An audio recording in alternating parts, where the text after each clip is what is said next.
Mas sem mais delongas, eu queria agradecer a presença do professor, de todos nós, nossa referência, o ministro Luiz Roberto Barroso. É sempre um prazer quando Vossa Excelência visita a nossa casa, sentimento de orgulho corre nos nossos corredores. E eu vou me atrever aqui a não ler o currículo. Normalmente se lê o currículo daquilo que os profissionais que aqui frequentam, vêm, e falando do passado, do que as pessoas foram. Eu vou me permitir, pura e simplesmente, dizer que eu passo a palavra ao futuro presidente do Supremo Tribunal Federal.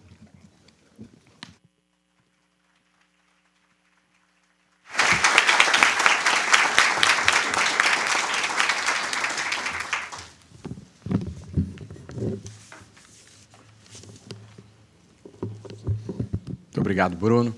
Queria saudar, em primeiro lugar, o Procurador-Geral do Estado, meu querido amigo Bruno Doubet. Queria dizer, Bruno, que a última vez que nós assistimos um jogo do Flamengo juntos, o Flamengo ganhou de 4. Depois não me convidaram mais, porque o time está enfrentando dificuldades. E quanto a ser futuro presidente do Supremo... Vou comprar sua passagem para Goiás. É uma profecia que eu espero que se realize, mas depende de não ter golpe, de eu ter vida e saúde e de ser eleito pelos meus colegas. Se tudo isso acontecer, eu pretendo estar lá.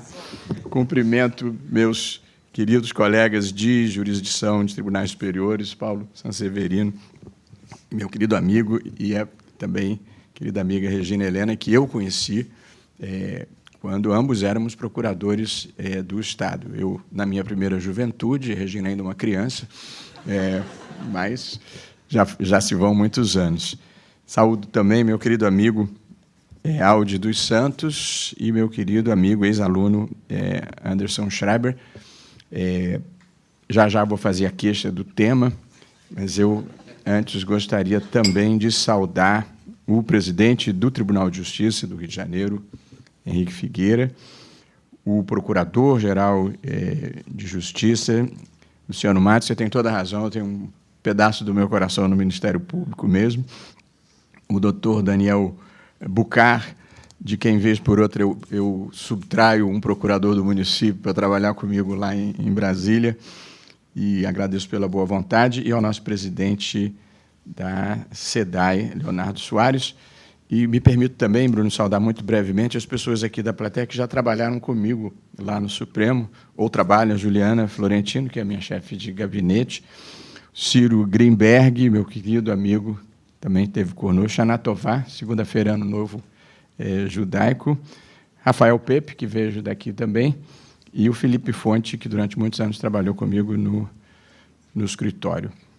Acho que falei de todos, e eu queria realmente fazer uma queixa formal quanto ao tema, porque, efetivamente, eu não fui consultado sobre o tema, que me obrigou a acordar umas 2 horas mais cedo hoje para pensar alguma coisa inteligente, que não fui capaz. Não foi? Eu não fui consultado, mas quando me deram, eu falei assim, posso falar de outra coisa? Bom, eu não tive essa oportunidade. E eu preciso dizer, Regina, que eu tenho um trauma dessa história de falar sobre temas inusitados, assim, temas que não fazem parte do meu repertório habitual.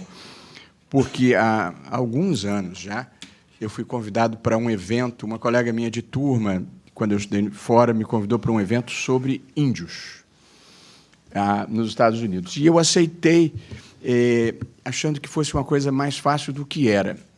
É uma questão muito complexa. Eu hoje até entendo um pouco mais, porque eu sou relator de uma DPF que cuida de questões índias. Mas, naquela época, eu estudei tudo o que eu pude sobre os Yanomamis. Eu disse, vou falar sobre um tema. E aí tinha problemas de fronteira, tinha problemas de responsabilidade criminal, tinha problemas de ordem de mineração nas terras dos Yanomamis. E aí eu fui lá, falei os meus 20 minutos sobre a questão dos Yanomamis. Quando eu acabei de falar, Bruno, eu estava absolutamente vazio de conhecimentos de questão indígena. E era um evento muito grande, com a presença de populações nativas de diferentes partes do mundo. E aí levantou-se na plateia um sujeito, um pele vermelha, assim, aquele índio americano, um índio preservado em pleno corpo físico, diria o Caetano. Ele falou assim, professor, ouvi com muito interesse sua palestra sobre a questão dos Yanomamis, mas você não comentou nada sobre a situação dos caiapós lá no Brasil. E eu gostaria de saber como é que o senhor vê a situação dos caiapós lá no Brasil. O Anderson, quando ele fez a pergunta, logo que ele acabou de fazer a pergunta, eu juro, eu, assim, achei que a morte era uma alternativa plausível. Eu disse, vai acontecer alguma coisa aqui e eu não vou ter que responder isso. Não aconteceu. E aí eu olhei para ele e disse assim, olha, quando a gente prepara uma apresentação, a gente pode escolher uma trajetória de profundidade ou de extensão. Eu escolhi tratar com a maior profundidade possível a questão dos Yanomamis. E para falar em breves minutos, com superficialidade, sobre a dramática situação dos caiapós no Brasil, eu não tenho condições nem de começar. Mas jurei que nunca mais ia aceitar falar sobre alguma coisa que não fizesse parte do meu repertório. A responsabilidade civil não faz parte do meu repertório acadêmico, digamos assim, mas faz parte um pouco da minha vida como juiz, porque vira e mexe, chega alguma dessas questões no Supremo. Portanto, eu vou tentar compartilhar algumas ideias sobre esse tema geral, mas fazendo antes uma contextualização, que eu sempre acho boa e importante fazer, da minha visão do Estado brasileiro e da minha visão do momento do direito e da jurisdição no Brasil, porque acho que esses são fatores que impactam o modo como a gente pensa o direito e os resultados das decisões judiciais. Portanto, o meu tema é o Estado brasileiro, riscos e responsabilidades. E eu não tenho nenhuma responsabilidade sobre esse tema, foi o que veio. E, assim, eu tenho uma percepção duramente crítica do Estado brasileiro. Nós temos algumas disfunções atávicas que nos acompanham e que, num ambiente de procuradores e de estudantes de direito público, eu acho importante de assinalar.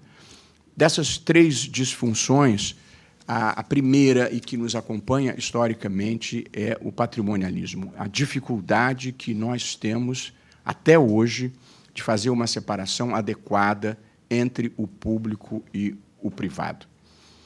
E, a cada dia, se renovam os exemplos que vão desde a utilização de servidores públicos para fins privados até o orçamento secreto da maneira como ele é administrado. Uma certa apropriação privada do espaço público é uma marca da vida brasileira que nós devemos ter em linha de conta sempre que nós pensamos o Estado brasileiro. Nós precisamos completar essa transição que vem da nossa formação ibérica colonial, que é uma certa mistura entre a fazenda do rei e a fazenda do reino. E é essa má separação entre o público e o privado que chega a legitimar práticas que se materializam na máxima rouba, mas faz. A segunda disfunção que eu acho que nós precisamos ter em conta é o que eu chamo de oficialismo, e que é tratado com maestria num livro clássico de um ex-procurador do Estado, que é o Raimundo Fauro, Os Donos do Poder, que é essa presença do Estado em quase tudo que é importante na vida, seja uma questão social, seja uma questão política, seja uma questão econômica, seja uma questão de empreendimento. Nós temos Estado demais na vida brasileira. Não o Estado social do qual a gente precisa muito, mas um Estado administrativo que é muito caro e um Estado econômico que é muito ineficiente. E essa concentração de poder no Estado é sempre um mecanismo arriscado, porque permite os favorecimentos e as perseguições, que se materializa numa frase clássica: para os amigos tudo e para os inimigos a lei. E a terceira característica, que é uma marca da vida brasileira, ainda é uma cultura de desigualdade, de que existem superiores e inferiores, que existem melhores e piores, que existem os que estão acima da lei e os que estão abaixo da lei, e que se manifesta numa cultura que, como não há direitos para todos, as pessoas estão sempre atrás de algum privilégio, seja um foro privilegiado, seja uma prisão especial, seja uma imunidade tributária só para si, seja uma desoneração só para o seu segmento. Essas são visões que eu tenho do Estado brasileiro, que eu acho que devem estar na preocupação de todos, à qual eu acrescento mais uma, que é uma certa percepção de que os recursos financeiros do Estado não saem de lugar nenhum. E que, portanto, quando é o Estado que está pagando, não tem problema, é como se ninguém estivesse pagando. E, na verdade, quando o Tesouro está pagando, é porque algum pobre está pagando.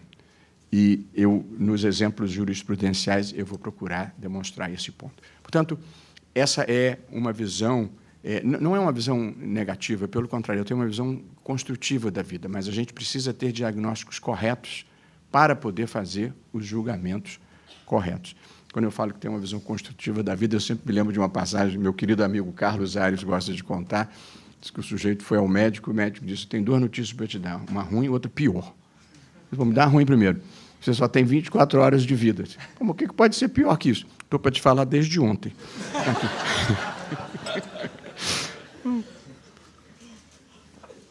A segunda observação, ainda introdutória, que eu gostaria de fazer na contextualização do tema, é esse fenômeno que nós vivemos no Brasil, que foi o da passagem da Constituição para o centro do sistema jurídico. Talvez as gerações mais novas não se deem conta disso, mas houve uma transformação muito profunda na vida brasileira. Quando eu e Henrique estávamos na faculdade, mais jovens e mais bonitos ainda, nós aprendíamos que o centro do sistema era o direito civil.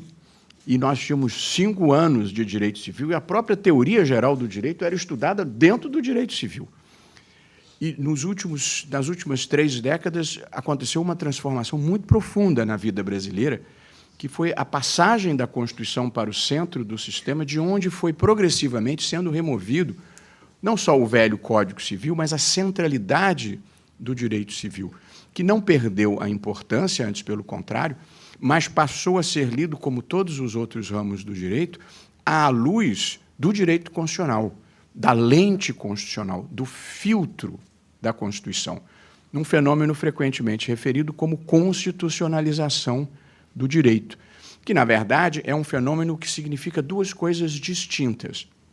Em primeiro lugar, significa a vinda para a Constituição de um conjunto de regras do direito infraconstitucional.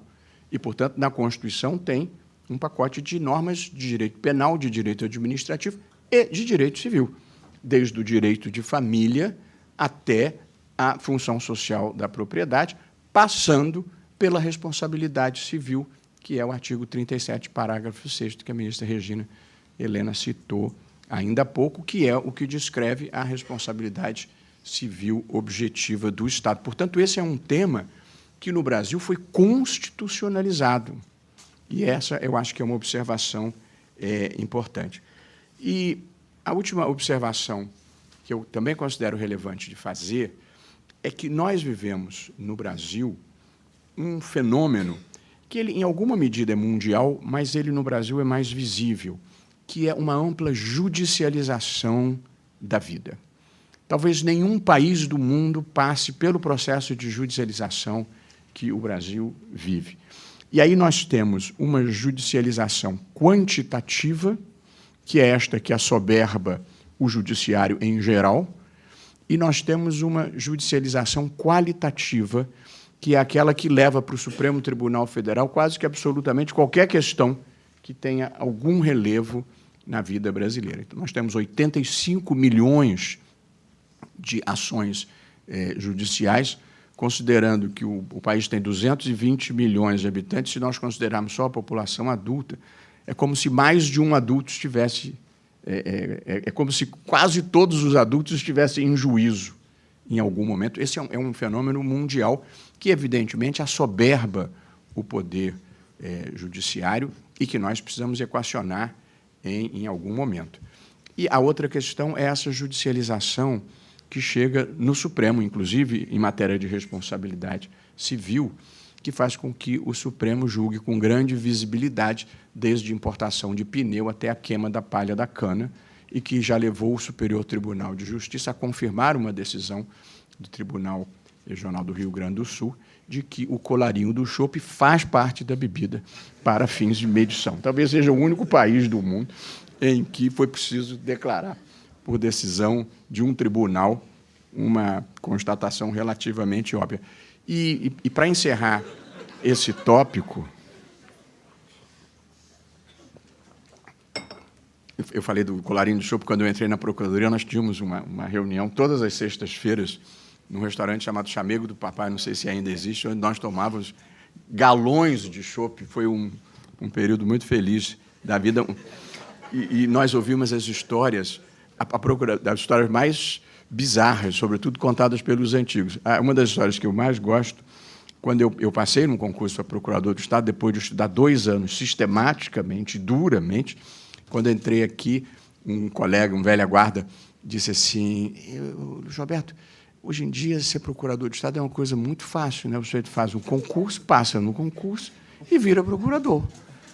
Eu disse: bom, o que você quer dizer com isso? Difícil era no meu tempo, para conseguir entrar aqui. Você tinha que ter relação com Getúlio Vargas, tinha que conhecer a Ivete Vargas, pelo menos o Negrão de Lima tinha que fazer uma carta de recomendação para você.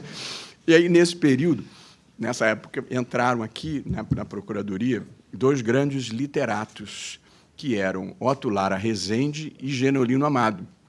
Grandes literatos, mas, embora bacharéis em Direito, jejunos em Direito. E eles entraram aqui e dividiam a sala e perplexidades jurídicas, uma dificuldade de entender o que estava acontecendo.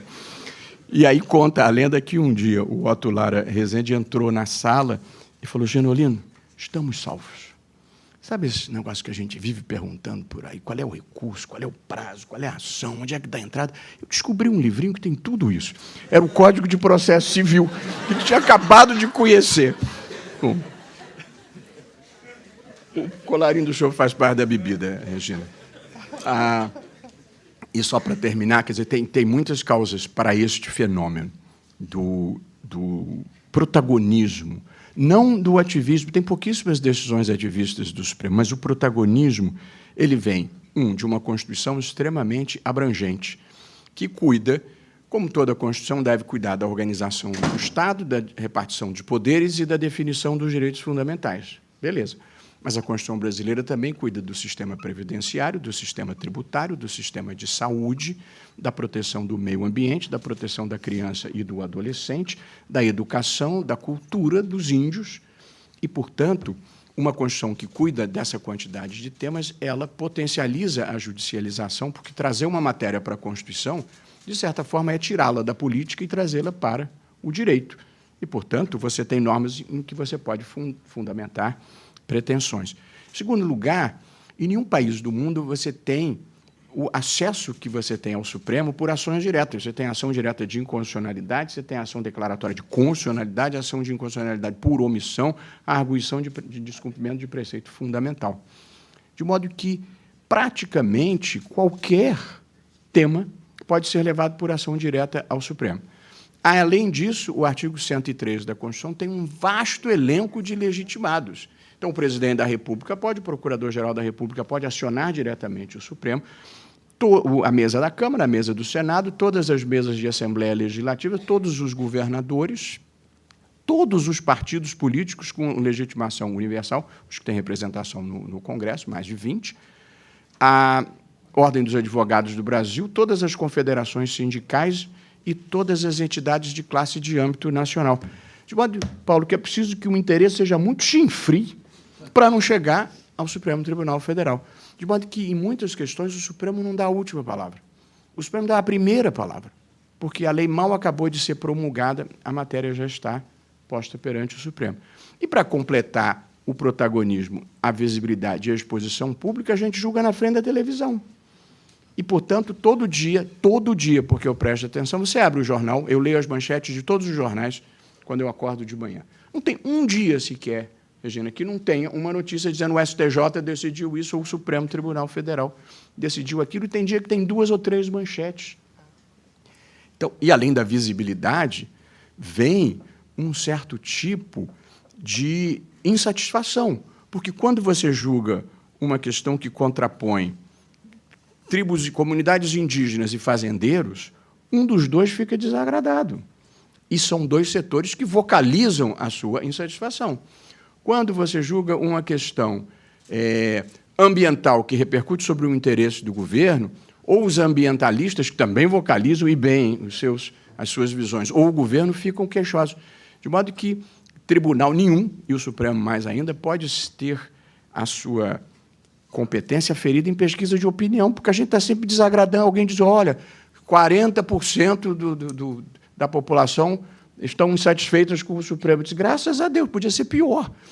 Quem é juiz sabe disso, a gente desagrada 50% e, às vezes, desagrada todo mundo. De modo que não dá para você aferir prestígio de um tribunal ou importância de um tribunal em pesquisa de opinião pública. E tribunal que fica tentando agradar a opinião pública não está cumprindo o seu papel. É claro que a opinião pública, sobretudo no Tribunal Constitucional, deve ser levada em conta, porque o Supremo não é dono da Constituição.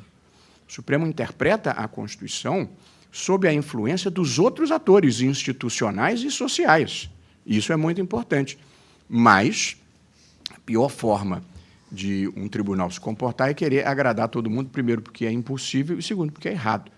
Você tem que passar a opinião pública, o sentimento social, pelo filtro da Constituição. Agora, se ele passar pelo filtro da Constituição, pode ser um bom caminho, você tentar corresponder à expectativa social. Eu quis fazer, portanto, uma descrição um pouco do Estado brasileiro e do estado da arte, da jurisdição em geral no Brasil, porque a jurisdição é uma coisa dinâmica e que precisa estar sempre sendo repensada. E uma das coisas que nós temos que repensar é a judicialização quantitativa. Os tribunais não dão conta desse volume e não adianta ficar aumentando o número de ministros, nós vamos ter que viver um processo de desjudicialização, em alguma medida, da vida brasileira. E um pouco para justificar esse protagonismo do Supremo Tribunal Federal. Dia desses, o Nizam Guanais, que foi um ótimo parceiro no TSE, é um publicitário renomado, ele disse o Supremo precisa aparecer menos. Eu disse, o Nizam, é impossível. A gente julga na frente da televisão e as pessoas não sabem distinguir se você estava fazendo o seu trabalho lá na bancada do Supremo ou se você estava dando uma entrevista ou se você estava dando uma palestra. Eles consideram que tudo é a mesma coisa e que você está sempre aparecendo. Então, só com uma mudança do arranjo institucional é que você consegue diminuir essa exposição e essa visibilidade. E um certo protagonismo que eu acho que não faz bem nem ao Supremo, nem à sociedade em geral, mas que é produto de um arranjo institucional que não é uma escolha do Supremo.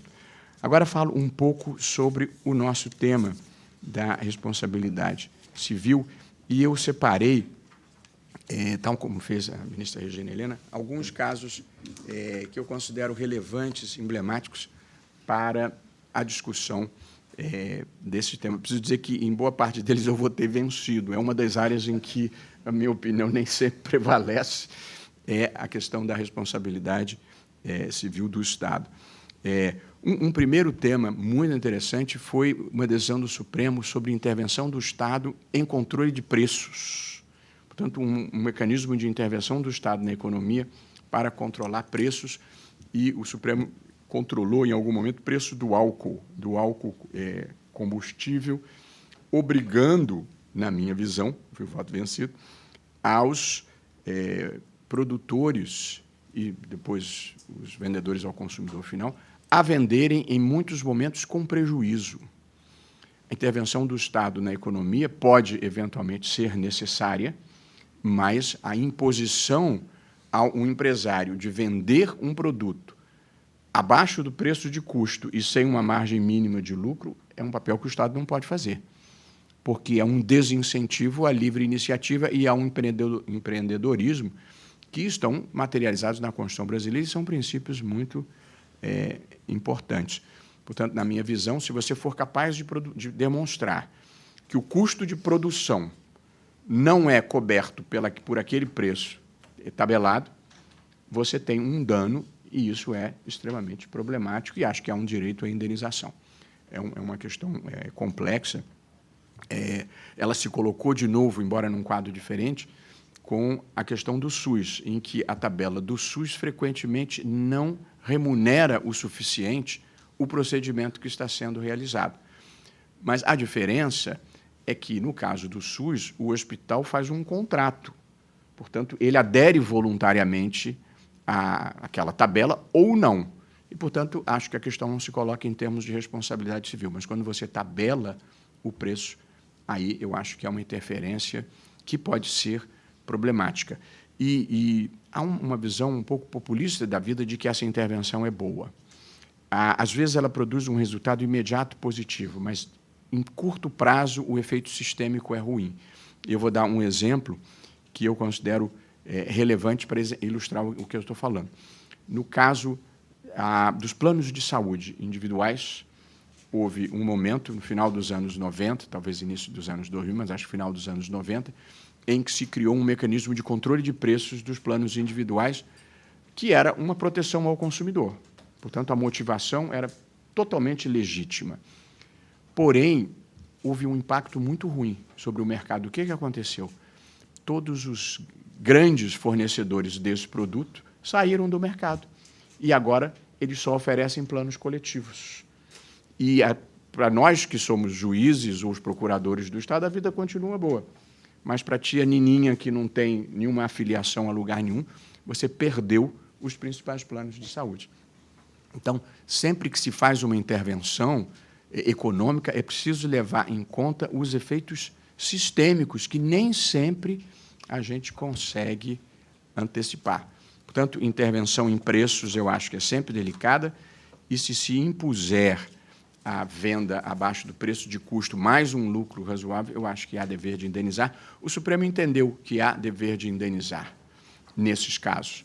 Apenas exigiu que fosse feita uma comprovação caso a caso, o que pode, em algumas situações, ser muito complexo.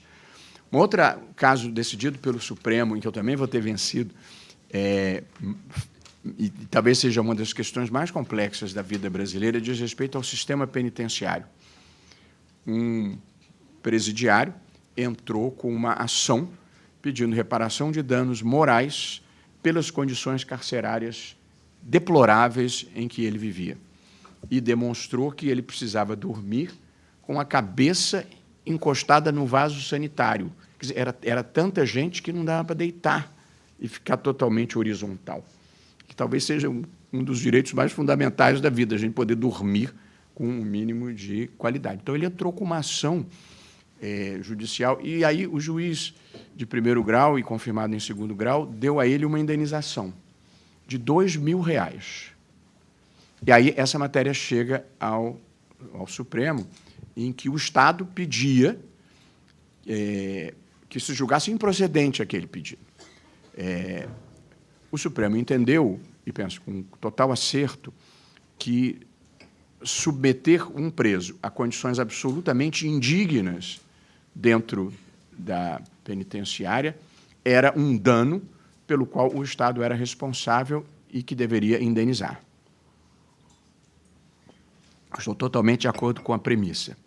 Em seguida, o Supremo, na verdade, o juiz de primeiro grau tinha dado R$2.000, o tribunal tinha retirado os R$2.000. E o Supremo restabeleceu a indenização de R$2.000. O que, na minha visão, era violar a dignidade daquela pessoa uma segunda vez, para você dar R$2.000 para um sujeito que dormia com a cabeça no vaso e que ia continuar dormindo com a cabeça no vaso, simplesmente não resolvia o problema. E se você desse indenizações cotadas a preços razoáveis para todos os presos que estão em condições indignas, você simplesmente ia quebrar os estados. Não há condição de você pagar essa indenização. E, então, a proposta que eu fiz, eu perdi por, acho que 6-5, era você indeniza, e aí citei o Anderson, num trabalho dele, que a indenização não precisa ser em espécie, você pode fazer uma indenização in natura ou de alguma outra forma, que era você indenizar em remissão de pena. E, portanto, e aí variava de acordo com as condições, cada semana cumprida em condições indignas, você remia um dia, e, portanto, você era indenizado na redução da sua pena e não numa quantia irrisória. Infelizmente, não prevaleceu, mas eu continuo achando que é um critério mais adequado do que você dar R$2.000, enfim, que não compensa minimamente o prejuízo. Teve um outro caso, eu também vou ter vencido, eu já vou caminhar para o fim, mas esse foi um caso muito interessante e me deixou um pouquinho mais inconformado. O caso envolvia a responsabilidade civil do Estado por ato praticado por tabelião ou oficial do registro. O que tinha acontecido no caso real? O oficial do registro das pessoas naturais, o registro civil emitiu uma certidão de óbito de uma pessoa com o nome errado. Errou materialmente no nome da pessoa falecida. E, por causa disso, o cônjuge sobrevivente levou 1 ano para conseguir começar a receber a pensão por morte a que fazia jus. Portanto, um erro do oficial gerou uma perda para aquela pessoa. Então, ele entra com uma indenização em face do Estado. E, na minha visão, por evidente, a indenização tinha que ser paga pelo oficial do registro. A menos, porque ele é que tinha o proveito econômico daquela atividade. Mas o Supremo entendeu, eu penso, e com todas as vênias erradamente, que, como os serviços cartorários são serviços delegados, mas são serviços públicos, se aplica a regra da responsabilidade civil objetiva do Estado e, portanto, a demanda podia ser ajuizada diretamente em face do Estado. O que me parece um equívoco. Você tem que demandar quem tem o proveito econômico da atividade. E, portanto, eu até aceitaria que o Estado... E não é a minha visão de procurador do Estado, é a minha visão de que as coisas custam dinheiro na vida. Uma coisa que eu gosto de fazer, antigamente, Bruno, se dizia assim, tão burrinho para matemática, vai ter que ser advogado. Isso não existe mais. Hoje em dia, advogado, juiz, procurador, tem que saber fazer conta, porque a solução justa para um problema passa por saber quem paga a conta. Se você não for capaz de determinar quem paga a conta, você não pode produzir a solução justa. Então, sempre que o Tesouro tem que pagar alguma coisa, é preciso verificar se nós achamos que a sociedade toda deve pagar por aquilo. Sendo que, quando o Tesouro paga alguma coisa, é algum pobre que está pagando. Porque o sistema tributário brasileiro, ele é um sistema, Helena me corrija, a Regina me corrija, em que 50% da arrecadação vem de imposto sobre consumo, que é um imposto, mais até. Chega de 70. Pronto. Então, nós temos um sistema em que a arrecadação é feita de uma maneira que eu e o garçom que me atende no Supremo pagamos a mesma tributação sobre os bens que nós compramos. Como a maior parte da população no Brasil, mais de 50% da população ganha menos de 2 salários mínimos, a responsabilidade pela maior parte da arrecadação vem das pessoas pobres. Portanto, sempre que eu vejo o Tesouro vai pagar, eu imediatamente penso, um pobre vai pagar. E aí é absolutamente indispensável saber isso para saber se é justo aquilo. Então, um pobre vai pagar pelo erro do oficial do registro. Acho que está errado.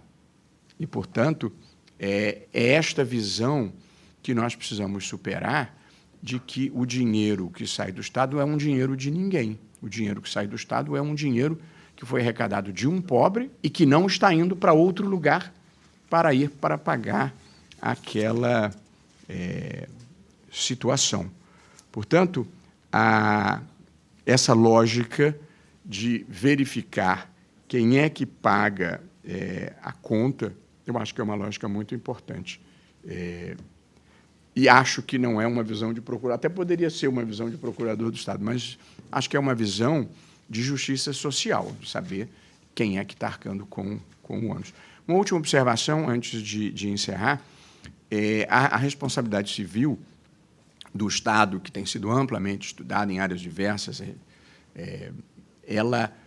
há uma nova fronteira da responsabilidade civil que não é propriamente a do Estado, mas é um tema novo e que está sendo equacionado, que é a responsabilidade civil das plataformas tecnológicas. essa é a grande novidade desse momento, a gente determinar o que aconteceu no mundo. Houve uma revolução digital.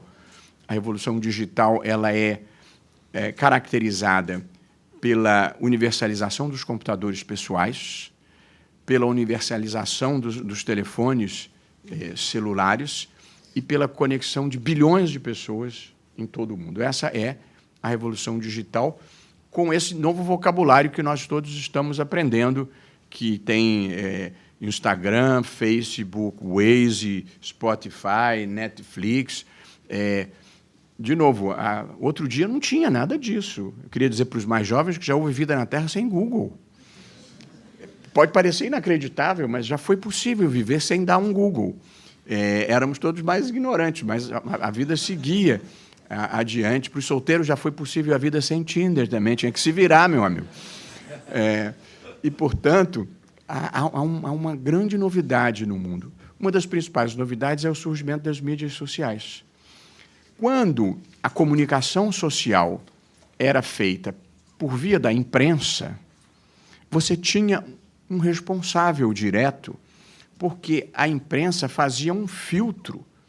A imprensa profissional, o papel da imprensa profissional era fazer um filtro do que chegava no espaço público, um filtro de civilidade, um filtro de veracidade. E, portanto, embora houvesse problemas, porque os meios de comunicação são limitados, têm os seus próprios interesses, mas havia um controle mínimo sobre o que chegava ao espaço público. O que as mídias sociais fizeram foi acabar com esse controle. E, portanto, hoje em dia, qualquer pessoa pode entrar no Facebook e falar para 3 bilhões de pessoas, que é o número de contas que tem no Facebook. Você vai conseguir atenção, é outro problema. Mas a escala mudou completamente. Mas, sobretudo, o que mudou foi a falta da editoração, da curadoria do que chega ao espaço público. E agora qualquer pessoa pode entrar lá e ofender alguém. Qualquer pessoa pode entrar lá e dizer que querosene é bom para a Covid. E aí, quem é responsável pelas barbaridades que circulam nas mídias sociais? Você não tem como responsabilizar. Aí as mídias sociais se defendem dizendo: eu sou só a avenida por onde passam esses carros todos aqui, eu não sou eu que produzo esse conteúdo. Se não sou eu que produzo o conteúdo, eu não tenho responsabilidade. Não tem nem verificação de identidade, portanto, boa parte do que circula é sob anonimato. E aí você tem uma situação que o mundo inteiro está tentando equacionar. Como é que você responsabiliza civilmente pela quantidade de barbaridades que hoje circulam na rede social? Há quem defenda a responsabilidade objetiva, que é acabar com as redes sociais, mas há 2 modelos praticados no mundo. Um é o modelo que acaba de ser adotado na União Europeia e que vale na Alemanha, que é, se a vítima da calúnia ou do dano qualquer requerer, a plataforma tem que fazer uma análise e retirar aquele conteúdo. Se a plataforma não retirar e essa pessoa for a juízo e demonstrar que sofreu um dano, a plataforma tem que indenizar. Portanto, é uma responsabilidade civil mediante comunicação extrajudicial. E você tem o mecanismo que foi adotado pelo Marco Civil da Internet, que você é obrigado a retirar o conteúdo a partir da primeira decisão judicial, salvo se for aquela hipótese de exposição de imagens privadas, o revenge porn, que aí você tem que tirar imediatamente. Esse é um modelo brasileiro que eu mesmo defendi no tempo em que era advogado, estava do outro lado do balcão, e essa é uma questão, tem um questionamento no Supremo sobre esse dispositivo do Marco Civil da Internet, para saber se deve exigir ou não prévia ordem judicial para a retirada de postagem que seja ofensiva ou que possa causar dano para alguém. Esse é um tema, como as mídias sociais em geral e como lidar com as mídias sociais, é talvez um dos grandes temas da nossa época e da nossa geração. E vem aí a inteligência artificial que vai revolucionar a nossa vida. Eu não sei se alguém já fez esses testes, tem um programa de inteligência artificial que você entra um tema e ele escreve um texto para você sobre aquele tema. A minha filha me mandou anteontem era um tema totalmente absurdo, que ela botou num desses programas. Deixa eu só ver o que era.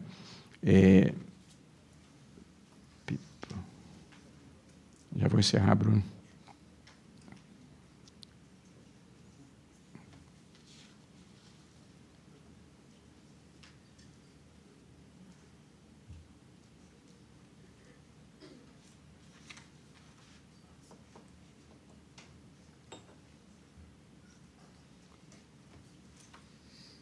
Não fui capaz de achar.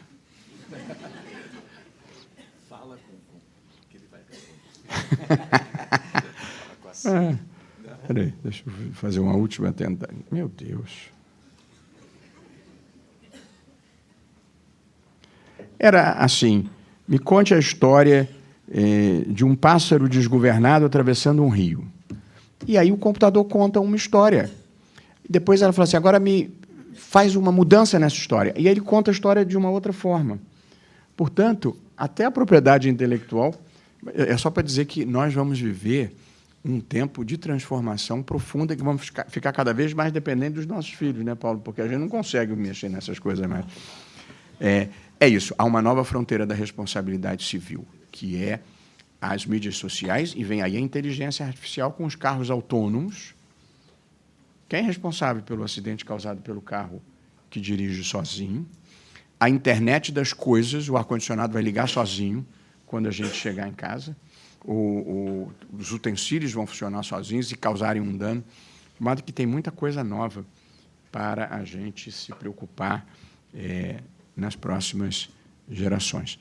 Essas são algumas reflexões sobre esse estranho tema que o Sejur me deu para conversar hoje com vocês, sem a minha participação, mas que eu espero que tenha contribuído, não para trazer respostas, dizer que o papel do conhecimento é confortar os aflitos e afligir os confortados. Portanto, as novas questões sobre as quais a gente vai ter que refletir e pensar a vida daqui para o futuro. Muitíssimo obrigado, Bruno, pelo convite.